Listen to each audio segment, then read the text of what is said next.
Welcome back. TalkBack Live, brought to you by the Aiken County Historical Museum, located in downtown Aiken on the corner of Newberry Street and South Boundary. They are open, well, the rest of the week. They're not open today, so just make plans on going by there Tuesday through Sunday. Elliot will probably be there, but if he's not, you can have the self-guided tour and get your way around. If you're interested in the history of Aiken County, they will let you find out a lot of details as to things that have happened in Aiken County the last couple hundred years.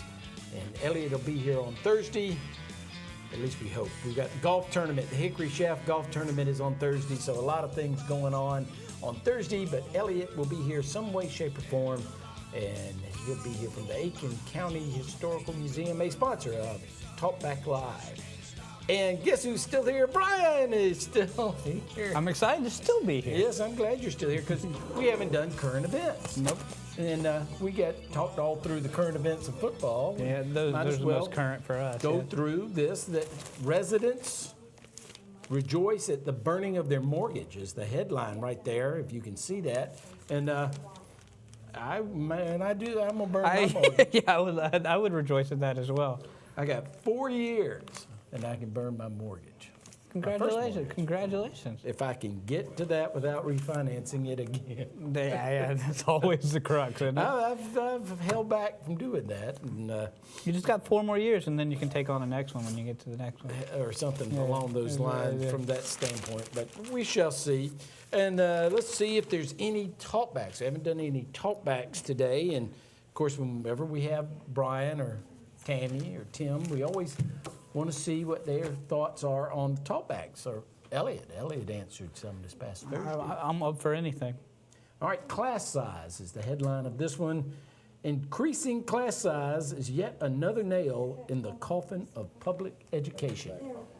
Do you agree? I do agree with that. I think it's tough. But at the same time, I've been on both sides. I've been on the teaching side, and I've been on the, being a student, obviously. With my kid in it right now, when there's 25 to 30 kindergartners in one class, and then you got a teacher's assistant, that's a lot of kids. I mean, especially 5-year-olds. I mean, it's a lot of work, and it's hard for 2 people, more or less one person, to do it. So you're for smaller classes? I am for smaller classes. I went to a college that had smaller classes. I've done both with that as well.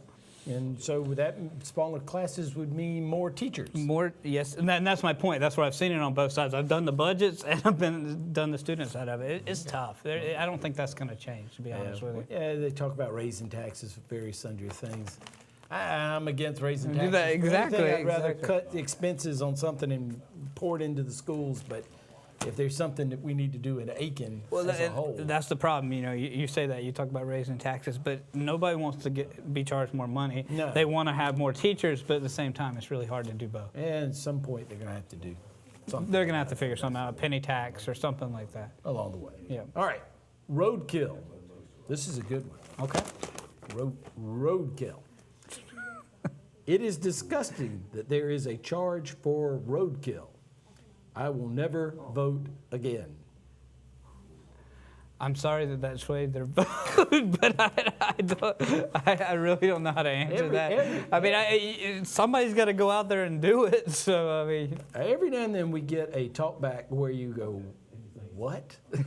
And that would be one where I go, "What?" I don't know. I'd vote for them not to charge me for it. That's why Ed, for real, that's why you vote. So things like that don't happen if you don't want it to happen. That's the way I see it.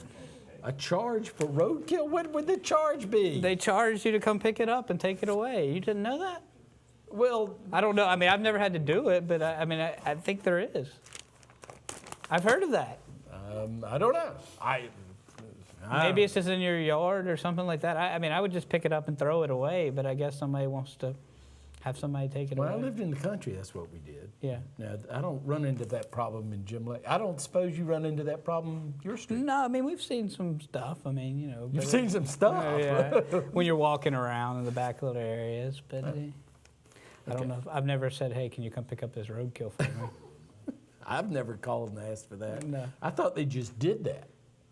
That's what I'm saying. Somebody's got to pay for it. Somebody's got to pay the person doing it. That's what we pay taxes for. We need to raise them. That's what you just said. No. It did not say we need to raise taxes. But that's my point. Both of those tie in together that way. Okay, well, just making sure that's what you said. All right, health call. I received a call from USC doing a survey on my health. I get calls from USC. Mm-hmm. Don't Me too. Yeah, every day. We get them every day from USC. Usually they don't, well, they'll ask us how we're doing. Yeah, I guess that's healthy. Yeah, but they're not doing a survey. Yeah. That's just being nice to us and saying, how you doing? Now, can you do this for me? When you going to do this story? Yeah. Yep. Okay. I refused. The person then asked if she could answer the questions for me. No, that's ridiculous. Can I just put you down for this? That would be a very great survey. I mean, it's true. I know. I mean, for somebody who's done a thesis before, I couldn't be like, I'm just going to put that you like it. Well, when they ask things like that, they're doing a poll. Oh, I know, but that's my point. Well, it's like, who are you going to vote for? I'm not telling you. Can I answer this for you? You got to be Obama then. I mean, that doesn't make sense. And I don't mean it like that, but I'm just saying it's like whoever you could call. Brian Hand, executive editor. Yeah. No, I just meant that like if they're calling and they have an agenda, they're obviously going to put down what they want. All right. Let's do this. This is a good one too. Super offended.